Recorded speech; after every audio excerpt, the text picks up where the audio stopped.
Hello, welcome back to my channel. ഇന്ന് ഞാനിവിടെ വന്നിട്ടുള്ളത് നല്ലൊരു അടിപൊളി ടേസ്റ്റിയും സ്പൈസിയും ആയിട്ടുള്ള ഒരു എഗ് സ്നാക്കിൻ്റെ റെസിപ്പി പരിചയപ്പെടുത്താനാണ്. അപ്പം എല്ലാവരും വീഡിയോ സ്കിപ്പ് ചെയ്യാതെ മുഴുവനായിട്ടും കാണാം. ചാനൽ ഇതുവരെ സബ്സ്ക്രൈബ് ചെയ്യാത്തവരുണ്ടെങ്കിൽ, നിങ്ങൾക്ക് ഈ ചാനൽ ഇഷ്ടമാവുന്നുണ്ടെങ്കിൽ പ്ലീസ് ഒന്ന് സബ്സ്ക്രൈബ് ചെയ്യുക. അപ്പോൾ നമുക്ക് നേരെ വീഡിയോയിലോട്ട് പോവാം.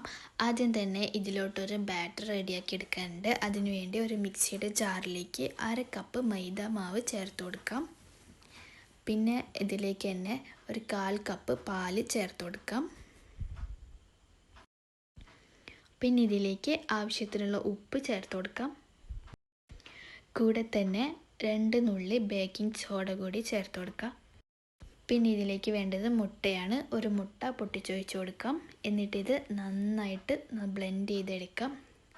നന്നായിട്ട് കട്ടയൊന്നുമില്ലാതെ നന്നായിട്ടൊന്ന് മിക്സ് ചെയ്തെടുത്തിട്ടുണ്ട്. ഇനി ഇത് മാറ്റി വെച്ചിട്ട് നമുക്കിതിലോട്ട് വേണ്ട മസാല റെഡിയാക്കി എടുക്കാം. അപ്പം അതിന് വേണ്ടി ഒരു പാൻ നന്നായിട്ട് ചൂടാക്കി എടുത്തിട്ടുണ്ട്. ഇനി ഇതിലേക്ക് ഒരു 1.5 ടേബിൾ സ്പൂണോളം ഓയിൽ ചേർത്ത് കൊടുക്കാം. ഓയിൽ നന്നായിട്ട് ചൂടായതിന് ശേഷം പിന്നെ ഇതിലേക്ക് എരിവിന് ആവശ്യമായിട്ടുള്ള പച്ചമുളക് ചേർത്ത് കൊടുക്കാം. അപ്പോൾ ഞാനിവിടെ 2 പച്ചമുളക് ചെറുതായിട്ട് കട്ട് ചെയ്ത് ചേർത്ത് കൊടുത്തിട്ടുണ്ട്. ഇനി ഇത് ചെറുതായിട്ടൊന്ന് വഴറ്റി കൊടുക്കാം. അപ്പോൾ ഇത് ജസ്റ്റ് ഒന്ന് വഴണ്ട് വരുന്ന സമയത്ത് ഇതിലേക്ക് ഒരു വലിയ സവാള ചെറുതായിട്ട് അരിഞ്ഞത് ചേർത്ത് കൊടുക്കാം.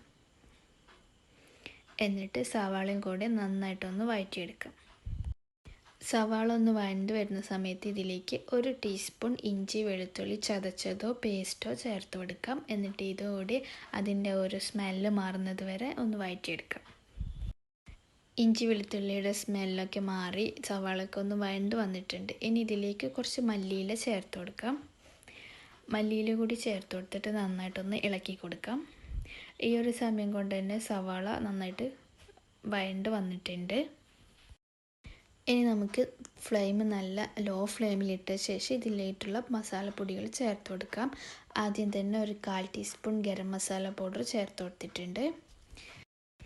പിന്നീട് ഒരു 1/2 ടീസ്പൂൺ കുരുമുളക് പൊടി ചേർത്ത് കൊടുക്കാം.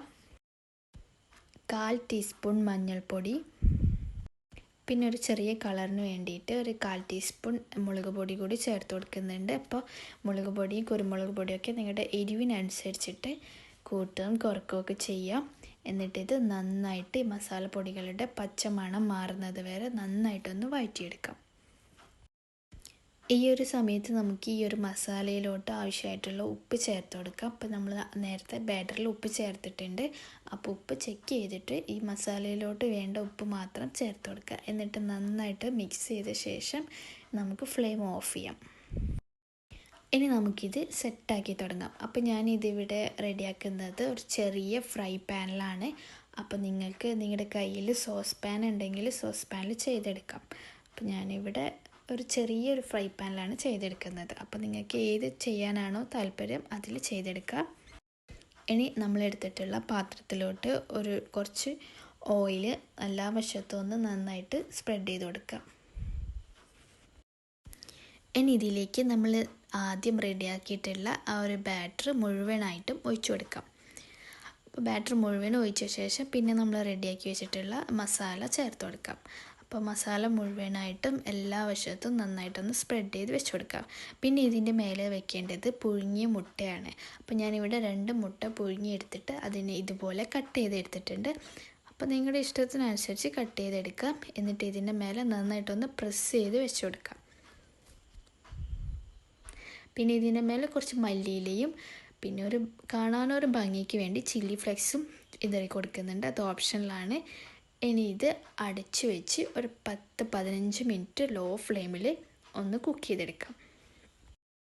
അപ്പോൾ അത് ഒരു 15 മിനിറ്റിന് ശേഷം ഞാനിത് തുറന്നിട്ടുണ്ട്. അപ്പോൾ ഇത് നന്നായിട്ട് സെറ്റായിട്ടുണ്ട്. ഇനി ഇതിൻ്റെ മുകൾ വശം കൂടി ഒന്ന് മൊരിയിച്ചെടുക്കാൻ വേണ്ടി വേറൊരു പാനിലോട്ട് മാറ്റി കൊടുക്കാം. എന്നിട്ടൊരു 2 മിനിറ്റ് ഒരു മീഡിയം ഫ്ലെയിമിലിട്ട് കുക്ക് ചെയ്തെടുത്താൽ മാത്രം മതി. ഇനി ഇത് നമുക്ക് നേരെ പ്ലേറ്റിലോട്ട് മാറ്റാം. അപ്പോൾ നമ്മുടെ സ്പൈസി ആയിട്ടുള്ള നല്ലൊരു അടിപൊളി എഗ് കൊണ്ടുള്ള സ്നാക്ക് റെഡി ആയിട്ടുണ്ട്. അപ്പോൾ എല്ലാവരും ഇതൊന്ന് ട്രൈ ചെയ്ത് നോക്കുക. എന്നിട്ട് നിങ്ങൾക്കിത് ഇഷ്ടമായിട്ടുണ്ടെങ്കിൽ നിങ്ങളുടെ ഫീഡ്ബാക്ക് അറിയിക്കുക. തീർച്ചയായും എല്ലാവർക്കും ഇഷ്ടമാവുന്ന നല്ലൊരു അടിപൊളി റെസിപ്പിയാണിത്. അപ്പോൾ നിങ്ങൾക്ക് ഈ വീഡിയോ ഇഷ്ടമായിട്ടുണ്ടാവുമെന്ന് കരുതുന്നു. വീഡിയോ ഇഷ്ടമായെങ്കിൽ ലൈക്ക് ചെയ്യുക, ഷെയർ ചെയ്യുക.